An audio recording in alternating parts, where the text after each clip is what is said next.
Bismillahirrahmanirrahim. Assalamualaikum warahmatullahi wabarakatuh. Saudara-saudara sekalian, bertemu lagi kita dalam kuliah Pancasila. Untuk pertemuan ketiga, kita membahas tentang sejarah lahirnya Pancasila, yakni seputar dinamika pemikiran, kemudian gerakan-gerakan masyarakat, gerakan-gerakan pemuda yang melatari, yang menjadi penggerak tercetusnya lahirnya Pancasila ini. Ini menjadi dasar historis, ya, dinamika perjalanan bangsa kita, bahwa kita adalah bangsa yang dibangun dengan kesadaran kolektif, kesadaran bersama dari elemen-elemen masyarakat, dari elemen-elemen suku bangsa, kemudian mencetuskan satu dasar yang menjadi kesepahaman kita bersama, yakni Pancasila. Baik, kita lihat bahwasanya apa yang mendasari lahirnya Pancasila ini atau lahirnya Indonesia ini, yakni adalah semangat nasionalisme. Jadi kalau kita lihat pergerakan bangsa Indonesia, anak-anak muda Indonesia sebelum kemerdekaan, yakni adanya spirit untuk mengorganisir diri, ya, membuat kelompok-kelompok, kemudian bergerak dengan organisasi.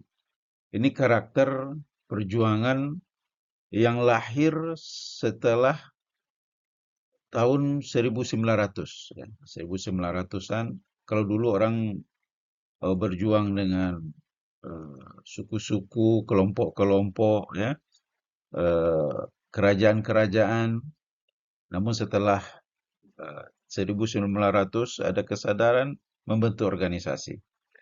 Jadi ada anak-anak muda Indonesia yang terdidik, yang disekolahkan ke Belanda, yang disekolahkan ke luar negeri, kemudian membentuk organisasi. Nah, perjuangan itu dimulai setelah tahun 1900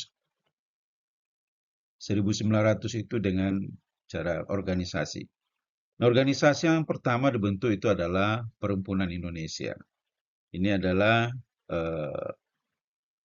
anak-anak muda Indonesia yang sekolah di luar negeri, disekolahkan di Belanda, punya kesadaran nasionalisme. Ada embrio semangat nasionalisme ini lahir, kemudian membentuk organisasi dan mereka mulai berjuang lewat organisasi. Bukan berarti berjuang lewat senjata berhenti, tidak. Tapi ada cara lain, ya, yang merupakan cara yang ditempuh oleh generasi-generasi muda kita, yakni lewat organisasi, lewat diplomasi kalau sekarang. Kemudian ada organisasi Budi Utomo, ada organisasi Serikat Islam, kemudian sebelumnya juga ada Muhammadiyah, organisasi masyarakat, kemudian ada Nahdlatul Ulama. Ya. Semua itu adalah punya spirit untuk menjadi negara, untuk merumuskan kita sebagai sebuah bangsa dan menjadi negara merdeka. Nah, satu momentum, ya, yang kemudian menjadi komitmen dari elemen-elemen bangsa dari Sabang sampai Merauke, ya, ini adalah momentum Sumpah Pemuda. Bertemunya anak-anak bangsa di satu tempat, kemudian mengikrarkan diri, ya. Tahun 1928 itu mengikrarkan diri bahwa kita bertekad untuk menjadi satu bangsa, menjadi satu negara, berbahasa satu bahasa Indonesia, berbangsa satu bangsa Indonesia, bertanah air satu tanah air Indonesia. Nah, ini embrio-embrio nasionalisme sudah mulai muncul, ya, sebelum kemerdekaan. Nah, perjuangan panjangnya kemudian mencapai puncaknya pada 17 Agustus 1945. Kemudian kalau kita lihat, ya, kapan mulainya tercetusnya ide tentang Pancasila ini? Ide tentang Pancasila ini sebenarnya sudah muncul sejak lama, ya. Namun rumusan Pancasila mulai diapungkan, mulai dimunculkan sejak Jepang bertekuk lutut. Kemudian Sekutu membentuk Badan BPUPKI, Badan Penyelidik Usaha-Usaha Kemerdekaan Indonesia. Ya, atau dalam bahasa Jepangnya disebut Dokuritsu Zumbi Chosakai, ya, yang dibentuk tanggal 24 April 1945. Ya. Ini kemudian eh, yang mendorong ya tokoh-tokoh bangsa untuk bergerak cepat ya bagaimana Indonesia ini segera merdeka. Kemudian dibentuklah Panitia 9 ya. Yang anggotanya Panitia 9 ini adalah ada Insinyur Soekarno, Muhammad Hatta, A.A. Maramis, Ki Haji Wahid Hasyim, Abdul Karim Muzakkar, Abi Kusno, Cokro Suyoso, Haji Agus Salim, Mr. Ahmad Subarja, M. Yamin. Ini tokoh-tokoh yang kemudian menjadi panitia yang bergerak untuk merumuskan dasar-dasar bangsa Indonesia. Perlu kita ketahui ya, Anda ketahui bahwa mereka ini anak-anak muda semua ya. Kecuali Agus Salim ya. Agus Salim itu memang dia di sana ini dia sudah tua ya. Bahwa kemerdekaan itu Anda bayangkan ya, itu diinisiasi oleh anak-anak muda ya, digerakkan oleh anak-anak muda ya. Kalau kita lihat eh, tokoh-tokoh di seputar kemerdekaan itu kayak M. Yamin ya, kayak siapa lagi? Muhammad Nasir ya. Kemudian ada lagi eh, Sultan Syahrir ya. Itu usia 20-an. Paling kalau dibanding dengan umur Anda sekarang ya, paling 2-3 tahun, ya, 2 tahun lebih tua dari Anda. Bayangkan ya, anak-anak muda di zaman dulu memang eh, pemikirannya adalah pemikiran kebangsaan. Ya. Kita kalau bandingkan dengan generasi muda sekarang, ya, dia apa persoalan hidup kita itu yang menjadi pikiran kita. Jadi karena di zaman itu persoalan hidup adalah persoalan perjuangan dan kemerdekaan, maka anak-anak muda di zaman itu memang sudah berpikir tentang bangsa, konsep sebuah negara dan lain sebagainya. Nah, Anda juga harus bisa memacu diri Anda. Jangan sampai di usia sekarang Anda memikirkan hal yang tidak penting, ya. Masih seputar bagaimana bisa apa namanya bisa bergaya, bisa jalan-jalan, tidak itu. Ya. Harus eh, punya pikiran yang jauh lebih kuat ya dari sekedar memikirkan tentang gaya hidup. Nah, generasi-generasi muda di zaman dulu dia sudah berpikir negara. Ya. Kita lihat orang-orang yang terlibat di dalam kemerdekaan Indonesia itu berumur 20 tahunan. Nah, dan mereka sudah menyampaikan konsep tentang negara ini, tentang Pancasila.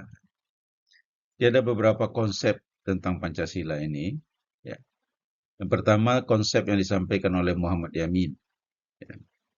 Di konsep ini sebelum perumusan-perumusan ya. Jadi mulai dari 24 April itu panitia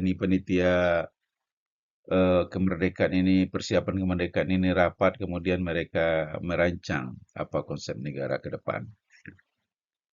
Ya, konsep dari Muhammad Yamin ini adalah pertama ketuhanan yang Maha Esa, dua kebangsaan, persatuan Indonesia, tiga rasa kemanusiaan yang adil dan beradab. Ya, mirip-mirip ya dengan apa namanya Pancasila yang sekarang.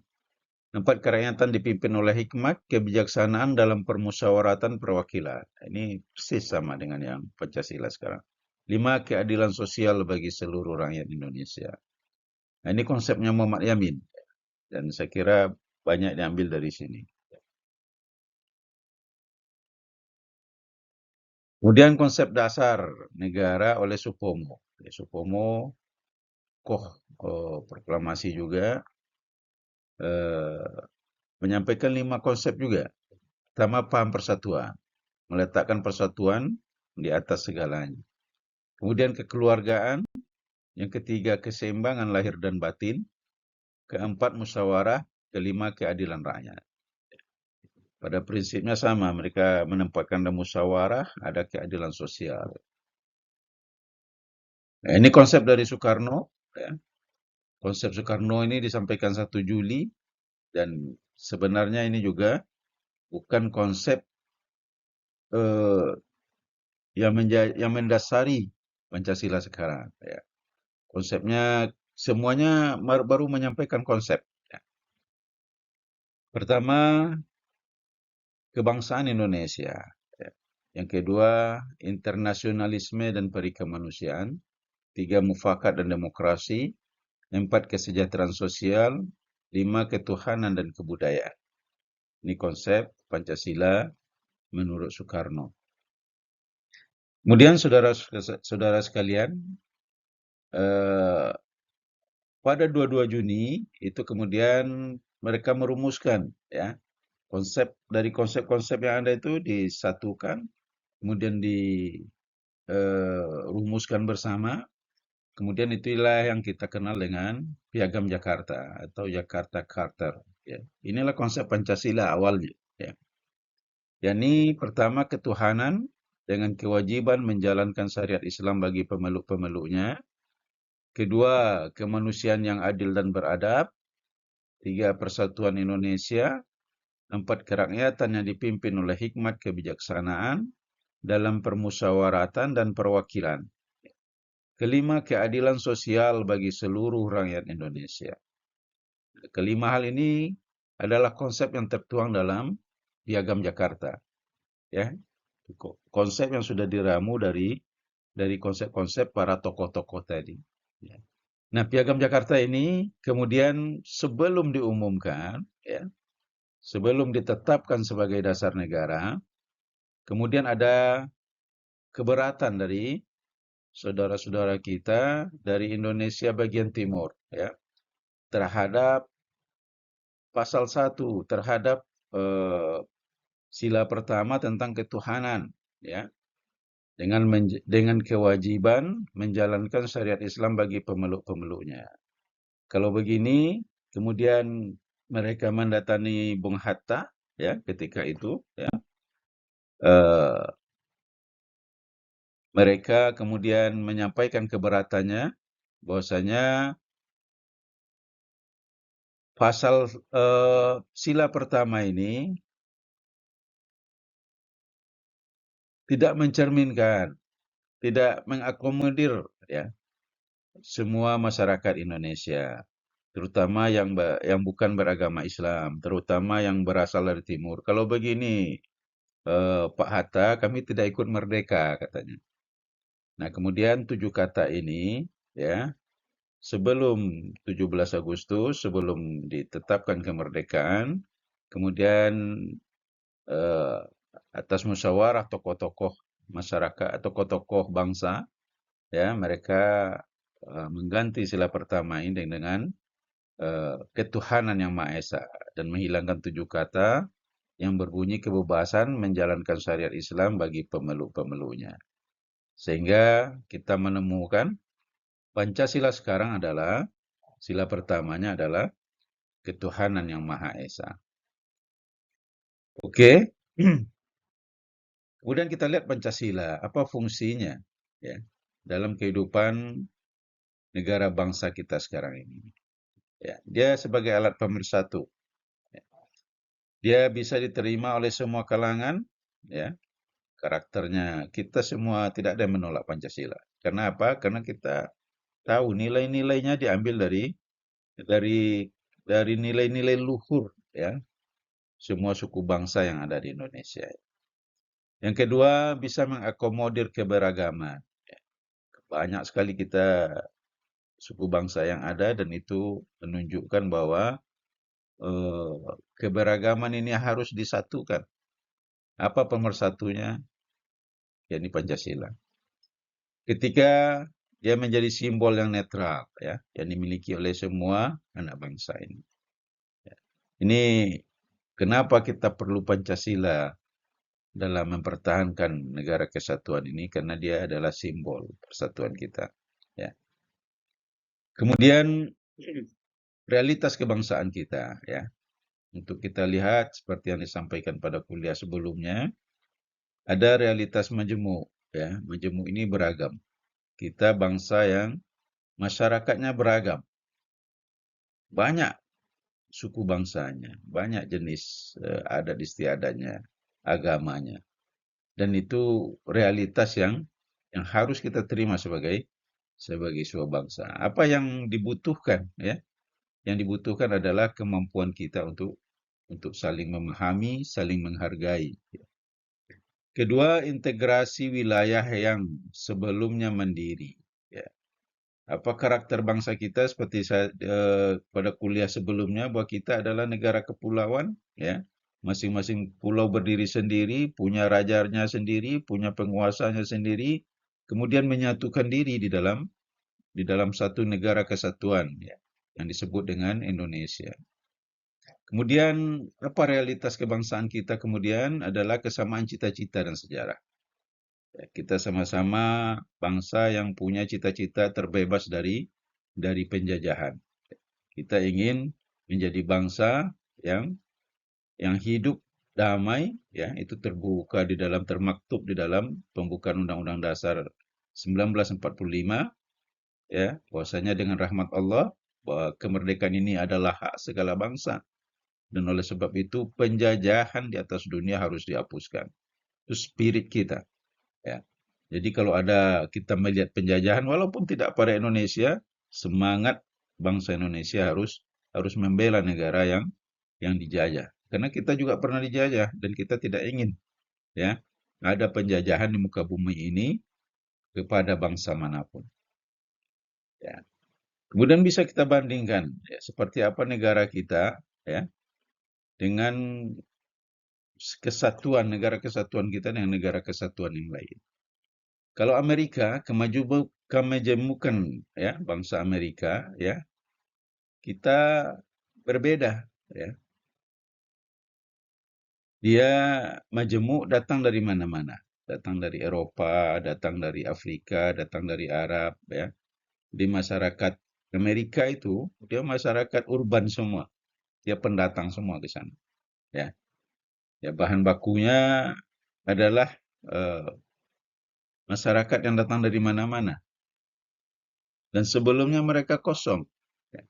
Penduduk aslinya adalah masyarakat Indian, suku Indian di Amerika. Sekarang mereka jadi bangsa besar dari pertemuan dari banyak suku bangsa yang berkumpul di sana.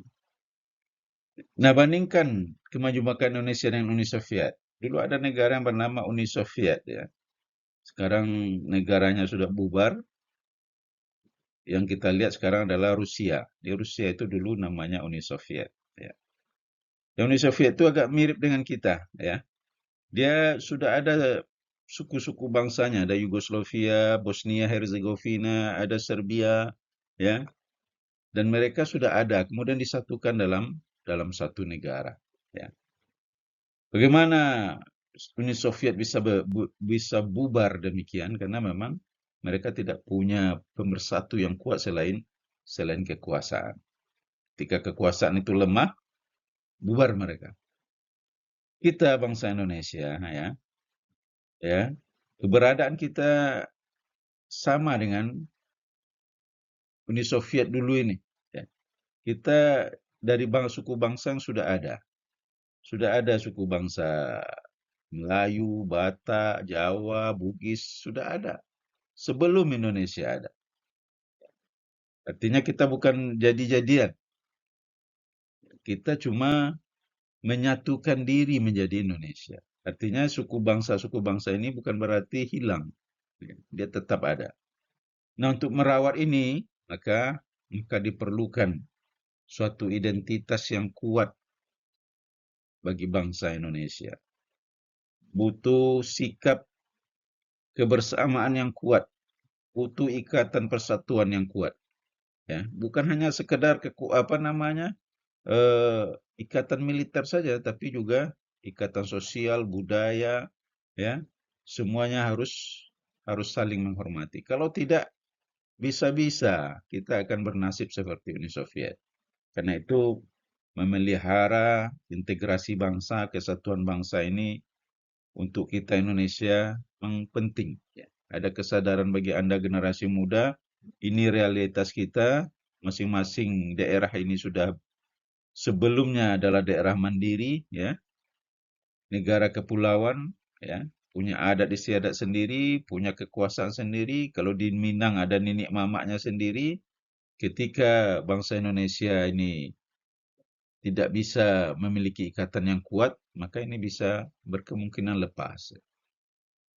Karena itu kewajiban kita menjaga negara kesatuan ini dengan sikap saling menghormati, saling menghargai suku-suku bangsa yang ada. Baik, kita lihat sedikit teori tentang negara, ya.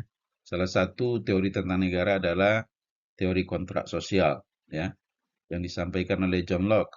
John Locke ini adalah ilmuwan Inggris, ya, eh, hidup sekitar 1632 sampai 1704 Masehi.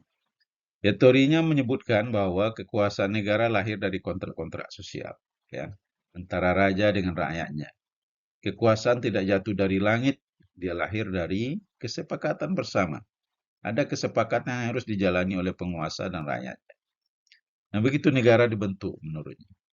Jadi kalau kita melihat konstruksi bangsa Indonesia ini, ya, kalau kita kembali melihat eh, Sumpah Pemuda, ya, tanggal 28, ya, Oktober 1928 ya, itu adalah sama dengan teori John Locke. Ada kesepakatan generasi-generasi utusan-utusan bangsa, suku bangsa yang ada di Indonesia ini. Ada yang Java, yang di Sumatera, ya, ada yang Banten, ya, yang Sulawesi, ya, pemuda Sumatera, pemuda Sulawesi menyatukan diri, menyatakan diri. Artinya apa? Ada kontrak sosial, ya, bahwa kita menjadi bangsa Indonesia. Ini teori John Locke, ya. Di negara itu dibangun dari kesepakatan-kesepakatan itu. Ya. Jadi bagaimana, ya, untuk memahami kontrak sosial ini, memahami Indonesia sebagai bangsa yang besar, lahirnya negara ini melalui proses yang panjang. Kontrak sosial pertama yang menjadi cikal bakal kesepakatan lahirnya bangsa Indonesia ini adalah Sumpah Pemuda, ya. Ya. Dan kita harus menjaga kontrak ini. Bahwa kita telah bertekad menyatukan diri sebagai bangsa Indonesia, dan itu merupakan kontrak sosial, ya, masyarakat kita. Ya. Artinya apa? Momentum Sumpah Pemuda itu, ya, dalam kontrak sosial menjadi momentum penting lahirnya bangsa Indonesia. Ya, dan sebaliknya, jika momentum ini tidak dirawat, ya, ada kekecewaan di sana sini, ada masyarakat satu daerah, suku bangsa yang merasa tidak mendapat keadilan, mendapat diskriminasi, kemudian eh, pembangunan yang tidak merata. Ini salah satu kunci untuk menjaga integrasi nasional ini adalah pemerataan pembangunan. Ya, tidak terpusat di Jawa saja atau di Sumatera saja. Harus harus terdistribusi. Kenapa? Karena dia juga bagian dari Indonesia. Nah, jika ada kekecewaan, jika dipahami kalau lahirnya sebuah negara adalah kesepakatan sosial, maka jika ada elemen sosial menarik diri, ya, tidak ingin jadi bagian dari bangsa ini karena kecewa dan lain-lain, maka ini adalah ancaman bagi keberlangsungan negara. Ya. Bagaimana menyelesaikannya? Menyelesaikannya dengan menyelesaikan dengan pendekatan kesejahteraan. Ya. Apa namanya? Membuat perencanaan pembangunan yang merata. Ya. Mungkin untuk meredamnya mungkin bisa dengan kekuasaan, dengan presenya, tapi itu akan memicu kebencian yang lebih besar, akan memicu rasa kekecewaan yang lebih besar. Karena itu salah satu semangat dari pembangunan bangsa Indonesia ini adalah pemerataan. Oke, seperti yang disinggung di atas adalah pendekatan dalam mencapai tujuan persatuan. Ya. Pertama ada pendekatan kesejahteraan, prosperity approach. Ya. Ya, memang persatuan ini memang dibangun dengan kesejahteraan bersama. Kalau ada bagian dari suku bangsa ini tidak sejahtera hidupnya, ada masyarakat yang satu sangat terbelakang, tidak diperhatikan oleh pemerintah di pusat, yang satu sangat mewah, ya, jalan-jalannya, infrastrukturnya, ya, bangunan-bangunannya semuanya megah, sementara ada negara yang terpinggir, ada daerah yang terpinggirkan, ini namanya tidak ada pemerataan. Dan ini berpotensi, ya, berpotensi eh, merongrong persatuan, berpotensi untuk mengancam persatuan kita sebagai bangsa. Kemudian ada security approach atau pendekatan keamanan. Ini dilakukan di zaman Orde Baru. Ya. Ketika ada gejala-gejala pemberontakan, ada gejala-gejala perlawanan, maka diturunkan aparat militer ke sana. Ya. Militer berhadapan dengan rakyat. Ini memang untuk meredam bisa, ya, tapi tidak menyelesaikan masalah. Ya. Karena itu kita lihat dulu sangat panjang ada pemberontakan di Aceh, ya, GAM Gerakan Aceh Merdeka, kemudian ada di Papua, ya, Papua Merdeka dan lain sebagainya. Ya, untuk meredamnya kita melakukan security approach, tapi selanjutnya memang harus ada pendekatan kesejahteraan, harus ada usaha-usaha pemerataan pembangunan di seluruh Indonesia. Dan itu adalah salah satu cara agar bangsa Indonesia ini, ya, tetap berada di dalam persatuan negara kesatuan Republik Indonesia. Oke, saudara sekalian, saya kira itu pembahasan kita terkait dengan eh, sejarah lahirnya Pancasila, kemudian bagaimana Pancasila menjadi alat pemersatu bagi bangsa Indonesia ini. Dan silakan Anda baca modul, ya, Anda tambah dengan bacaan terkait dengan ini. Anda lihat di e-learning dan silakan Anda kerjakan diskusi yang topiknya saya sampaikan di e-learning. Demikian kuliah kita hari ini. Banyak maaf. Billahi taufiq wal hidayah. Assalamualaikum warahmatullahi wabarakatuh.